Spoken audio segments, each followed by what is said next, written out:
Thanks for checking out Cars, Shops, and Collections. I appreciate you watching the show. If you like it, subscribe, give it a thumbs up. That way you never miss an episode. And secondly, our shirts. We've got merch, and it's available through Threads of Envy, threadsofenvy.com. We'll put the website right up here on the screen. Mitch owns the place, so all the shirts that we wear during the show, you can buy them yourself now. Now, today's episode, this is going to be a first. We're going to go see a Chevelle. Not just any Chevelle, this is a Chevelle Malibu SS. We're talking Generation 1, Year 1, 1964 Chevrolet Chevelle. Bradford owns it. Let's get in the car and go find his house. Come on. Bradford and I, we met at a car show a few weeks back. He belongs to a car club here in town. I kind of saw his Chevelle from afar. I didn't get a close look at it, so I'm excited to see the car for the first time with you guys. And I think his house is right around the corner here. Oh, I saw it. I saw it in the garage.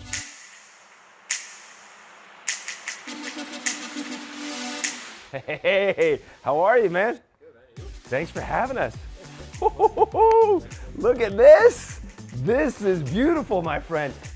Brad, I appreciate you having us out here. I want to deep dive into your Chevelle, but can we move it out of the garage so we can see it better in the sunlight? Absolutely, absolutely. Oh, I got one small snag. You got a truck in the way? My truck's in the way and I don't want to start. I got a dead battery. No bueno. We can push. Okay, we can push. that'll work. We'll move the Chevelle out if we push the truck out of the way? Yeah, it'll take seconds, you bet. Perfect. Why don't you, we're at your house, so you sit, you can drive it. Man. You mean sit and steer? Yeah, sit and steer, Lance, come on. Flintstone style.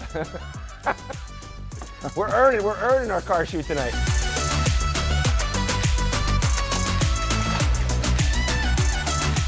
I feel like I've done this before. All right, you ready? Yeah. Oh, easy stuff. It's funny because you come to some shoots and you think you have to actually push the older car. No, we're pushing the new car. There we go. Hi, I'm Brad Smith, and this is my 1964 Chevelle.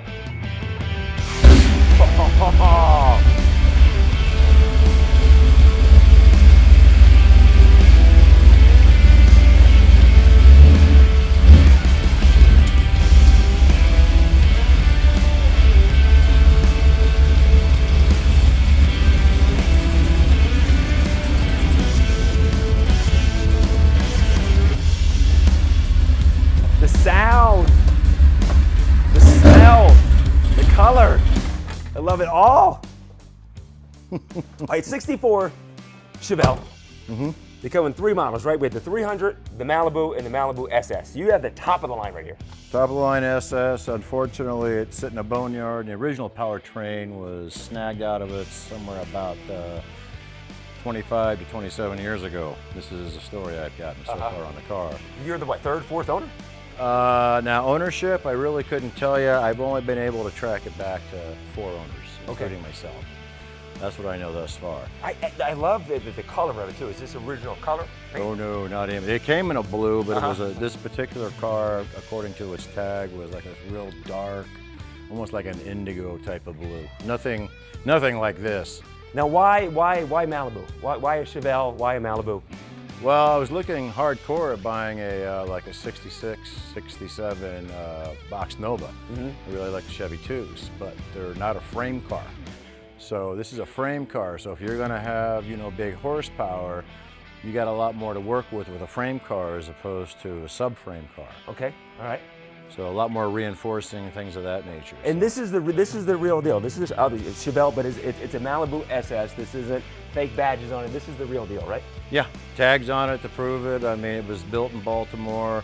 The end date was end of July 1964. Okay. Was the actual when it went on the line. Because they built the Chevelles in like a bunch of different plants when they first came out. How do you mean? Different plants. Weren't they? There was not one central factory, was there? No, there was I think 7 across the U.S. that made them, including like the Fremont plant in California as well. And then I know too, the trim here. This is SS trim up top. It yes. All the way back around the back I've had arguments about that, saying that's really? not factory, and it's like, yeah, well, I mean, it's a replacement, but it's original replacement to the factory line of the car. Going all the way around. That's all how the way contour, yes. Yeah. Correct. You see the inside of it, the interior? Beg your pardon? See the interior? Yeah, by all means, help yourself. Open it up, browse all you like. All right, come on around here, Lance. Yeah, the detents and the doors don't work, unfortunately, but that's all right. Now, you belong to the Northwest Garage Car Club here in town. It's a big car club here in town. That's correct. And you guys have a big car show coming up, right? When's the car show happening? Car show is September 17th. Is there a theme to your car club? Is it all Chevys? No, it's not. It's primarily classics. I don't recall if we actually have a technical, like say, cutoff as far as it goes, but for the most part, you're talking about the club itself, or you're talking about the show? Yeah, no, the club itself, yeah. Club itself, no. We have the newest cars that we have in the club, I think, is an 85. Most cars are still relatively classic in the lines. We've got everything. We've got Mustangs. We have a lot of Chevrolet. We have a lot of GM products. Yep, for sure. Can you tell us about the interior here? Oh yeah, because this is move my hat out of the way if you need. Why don't you pop on in here as well? What do we got? What do we look at inside here? Well, let's see. I changed out the single shaft steering column to tilt, so they could have tilt, modern applamage, if you will. I had the center console built purposely so that I could have my controls. I used the marine head unit for the stereo. The stereo system, for the exception of the JBL head unit, is all Fosgate, every piece. Speakers, even the wiring kits are all Fosgate. I just got that OCD to have everything just so. But other than that, that's a trans controller right there, so that I can utilize the overdrive. It's got a 700 R4 built transmission. As far as original gauges, air, defrost, the gauges are definitely replacement. These are replacement down here? Down here, no, these are all factory, except I don't mess with them because they're just hard as rocks. And the Malibu SS badging up here, this is original? Original to the car. I don't know if that particular one is actually original or not. But the one thing unique about this car over a lot that I've seen is when you actually open the glove box, it's a real glove box. All right. That's kind of a big deal because most of them get all hacked up. Oh, do they? Yeah, for aftermarket air conditioning systems and stuff like that. This is a hot rod. I don't want AC. Right, yeah. Well, we're in Vegas, so I don't know. Can we look under the hood? Absolutely. Let's do it. Absolutely. I mean, Generation 1, too. This is a classic. This is a classic car. And the Chevelle has been featured in like over 1,600 movies and TV shows. Fast and Furious. John Wick drives one as well. Yeah. I mean, it's a classic, legendary car. Whew. This is clean. And that's my engine. I did I built the engine myself right here in the garage.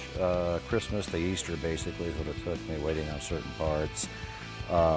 I did all the steel braid line, the fuel system. I built everything myself by hand. So all the steel braid, hydraulic on the power steering is all steel braid. Everything's done right. Steel braid to the transmission. Transmission lines are steel braid. I mean, I want everything to be right. How many awards has this car won? Since I've owned it, 3. Yeah. Since I've owned it, 3. I'm hoping to get a few more down the road. But, yeah, I can see getting some more. There's a lot of stiff competition in this desert when it comes to nice cars, believe me. Brad, there's a couple other ways to prove to everyone that it's a Chevelle Malibu SS. One is on the body tag right here, right? We're looking for 5837, which indicates a 64 Chevelle Malibu SS, and this has not been removed. That's not been tampered with, right? That's an authentic VIN plate. That's authentic? Well, authentic, yes. Body tag, excuse me. Come around to the actual VIN plates VIN. up here. And up here, down there, Lance, you want that second and third number, that 58, you see that 5837 again, indicating that this is the real deal. There's a lot of cars that, badges, fake stuff, posers. This is the real thing. 1964, Generation 1, Year 1, top of the line Malibu, Chevelle Malibu SS. I love it. Trunk, can we see it? Oh, you bet. What's with the Scooby-Doo dolls I see floating around too? Yeah, me and my grandson like them. Whoa. Yeah, everything's Fosgate. Yeah. And you did this? You put this in? Oh, yeah. I love too how you get your grandson working on cars with you too. I hope so. I hope he wants to get a little bit of it, but for fun. Don't do it for an industry. Yeah. You end up being like me. Can we go for a spin? You bet. All right.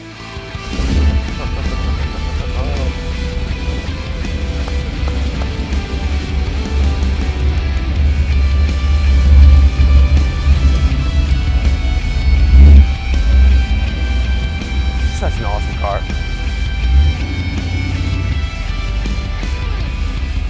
Hey, think about 1964. First one was built in late 63. 1964, they roll out. Imagine being one of the first person to own this car. He said they built in Baltimore.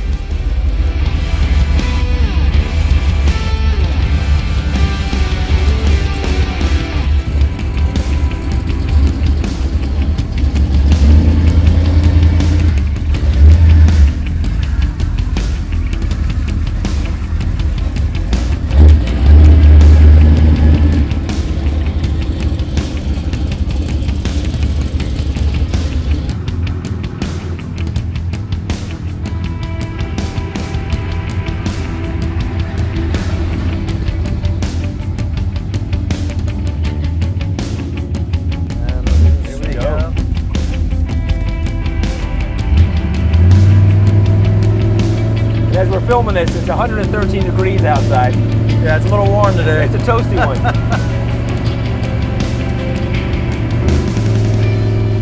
Take it out to the track ever? Take it to the track? Not yet. I'm waiting for it to cool down. It's too hot to run a car like this on a track multiple times. I would much prefer to wait until the weather cools down, a little more humidity in the air, and then the track's stickier. This time of year it's too hot, slick. Into breaking traction. I know I'll break traction, so. 1964.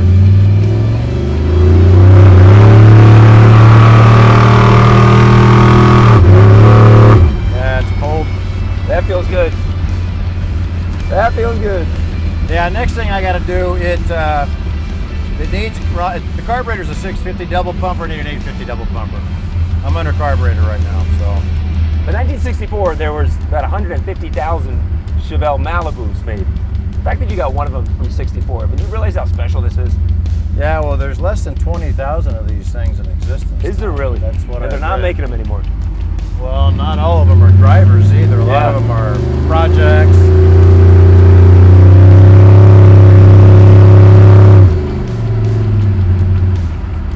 Gauges down here for the different lights you have on the car. Cooling fan on the far, which I don't know why the light's not on. Stereo system, amp rack, 2 extras. One of them is going to be for my line lock, which is what the switch is for.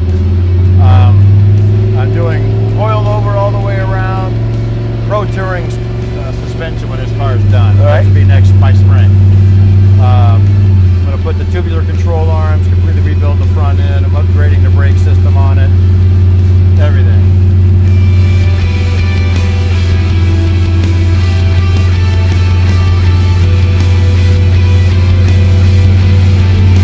Stereo's not on, you can hear when I get my foot into it a little bit, you can hear the gear drive. Well, to me, that's the music. Shredding. The music is the sound of the car. Hey guys, you like that shit? I love it. Are you kidding me? It's loud and proud, baby. Right?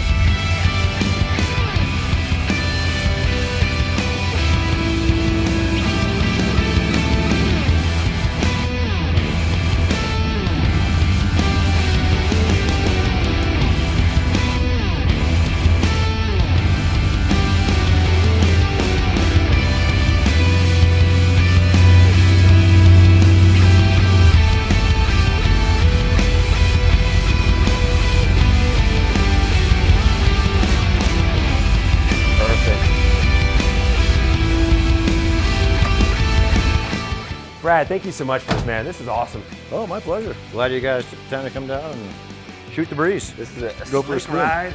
Slick car, man. This is great. If you want your car, shop, or collection featured on the show, then shoot us an email at carshopsandcollections@gmail.com. That's carshopsandcollections@gmail.com. And thanks for watching, and be sure and subscribe so you don't miss any future episodes of Cars, Shops, and Collections.